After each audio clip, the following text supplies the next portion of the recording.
Okay, this is CC1, the action potential. I'm going to draw a graph here.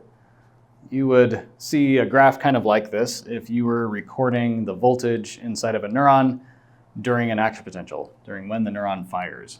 Okay? It would look something like this. Okay? Here on the y-axis, we have the voltage measured in millivolts, thousandths of a volt. And on the x-axis, we have time in milliseconds. Okay? A typical neuron, when it's not firing, if it's at rest, we would say, the voltage inside is at about minus 70 millivolts. Okay? We call this the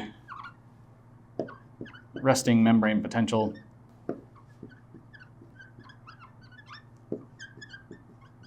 Okay, and we say that the neuron is polarized at this point.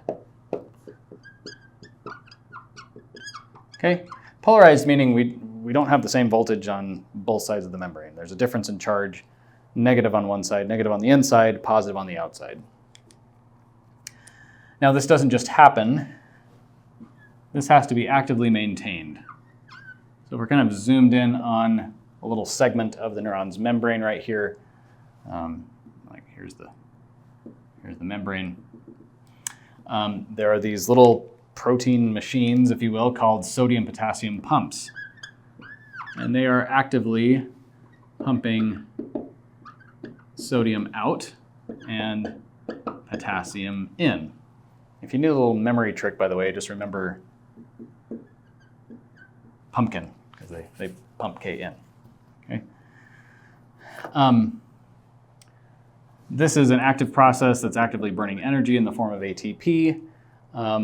And as a result of this, you're going to end up with a whole bunch of sodium on the outside of the neuron, and it's kept out, and a whole bunch of potassium on the inside. Potassium is K, sodium Na. They both have a positive charge. Okay.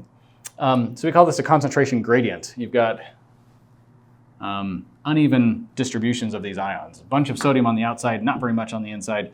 A whole bunch of potassium on the inside, and not very much on the outside. Okay? This is kind of a tense state for the neuron. It's almost like a bow that's been drawn back and it's just ready to fire. Okay? That's what the pump does basically. It draws back the bow and holds it so that the neuron is ready to fire an arrow. Okay? This line here represents the threshold. Okay? And it's at about minus 55 millivolts. Okay? If the voltage in a neuron goes up a little bit, if some stimulus kind of brings it up to minus 55, once it crosses that threshold, it will fire. Okay? It's a given at that point. There's no turning back.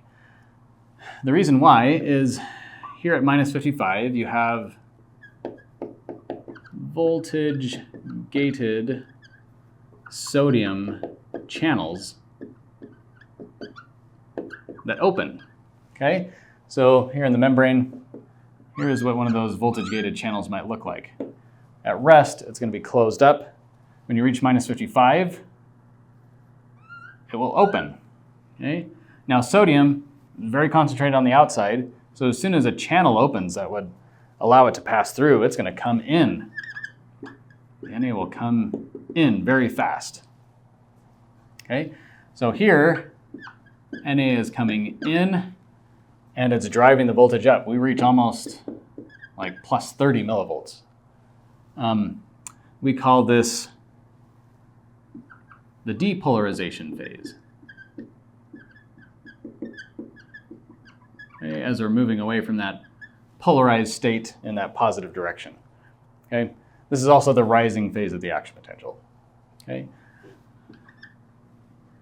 Now, there are also voltage-gated potassium channels that open when you reach minus 55, but they open a little bit slower. So, like a millisecond or so later than the sodium channels. When they open, potassium, which is highly concentrated inside and has a lot of motive to go out, will go out really fast. So potassium goes out. Okay, so those voltage-gated